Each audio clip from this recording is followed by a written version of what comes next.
Hi, my name is Travis Gibbs. In this video, we'll be covering classroom strategies that help motivate students towards self-directed learning.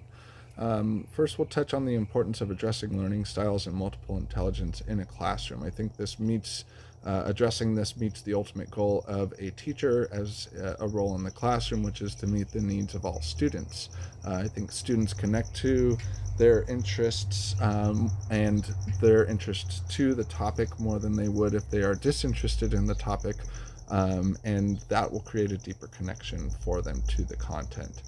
Using various instruction strategies can also introduce all students to different forms of problem solving, no matter what type of learning styles or intelligence they are geared to. Getting that variety can help them direct their own learning and style of, of interacting with academics in the future. There are also just a variety of students in a classroom in the United States. We have various learning styles, various levels of intelligence, but we also have cultural backgrounds that are different. We have exceptionalities and disabilities, and English language learners or students that are advanced in learning. So our instruction style needs to be tailored to the current makeup of our classroom and all of those different variables that could be involved. Some of the instruction strategies that can be used to meet the needs of all students, one of them is just personal connection with students, getting to know them on a personal level, understanding their personal interests and their cultural background or things happening at home can help provide insight into the best way to instruct an individual student. It also creates a sense of caring, helps the student develop a sense that the teacher cares to find that type of instruction style for them, which will in turn help them stay motivated to try as well, and get through certain challenges that may arise for them. And the second one is frequent formative assessments, daily warm ups, end of lesson quizzes, end of chapter tests that are all given in a variety of ways through digital platforms, pen and paper, projects with other students can help teachers adapt their instruction style to the current makeup of their class group. Then we can get into thinking about the four C's: communication, collaboration, critical thinking, and creativity. I immediately think about blocking, especially when we're getting into complex contents. For example, something like transformation in geometry for eighth graders involves quite a few different types of transformations that can get confusing. So, taking a break in between each one and interjecting a different type of activity to touch on one of the four C's can help students stay connected. So, if we're learning about transformations after one of them, we can have students do a step by step transformation in front of a whole class or a small group and instruct students how to transform a shape on a grid, and that'll help them work on their communication. If we have uh, scavenger hunt laid out where every student is given a similar shape to another student in the room, and they are to find each other and then sit down and collaborate on what steps were taken to make the two different shapes.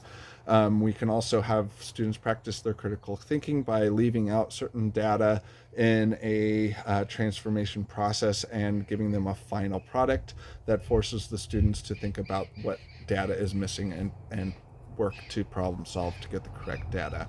And they can also express their creativity in this unit using a tech tool called Desmos, which allows students to create shapes and drawings on an axis and then apply different transformations in real time.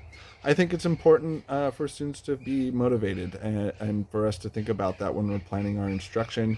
Using research state based strategies is a huge part of that. We need to have the data, we need to be constantly updating data and having things like Desmos or Khan Academy or some of these more efficient technology databases help gather data about how students are interacting with different content. And I think this idea aligns really well with just thinking about different learning styles. By changing instruction to the different types of learning styles in a classroom, we're also getting students personally connected and therefore motivated to learn. So we're also integrating that, already integrating that into our instruction strategies as we are are planning, and so student motivation falls right in that.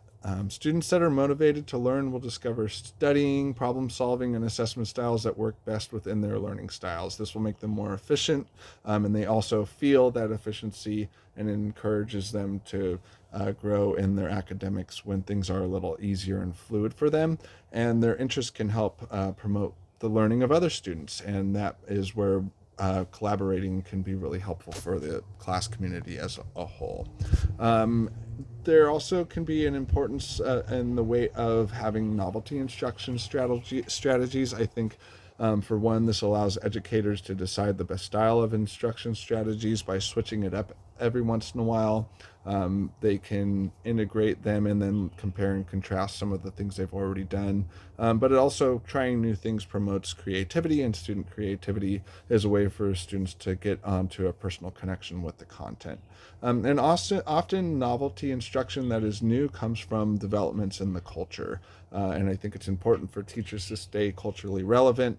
Students are often very, very connected to culture, pop culture, and all sorts of different types of culture. But what is in your local area can be something that can influence how you change your instruction strategies, and therefore get the students on a personal level with the content. Showing that effort to make things relevant can be really helpful for students to stay motivated and self-directed.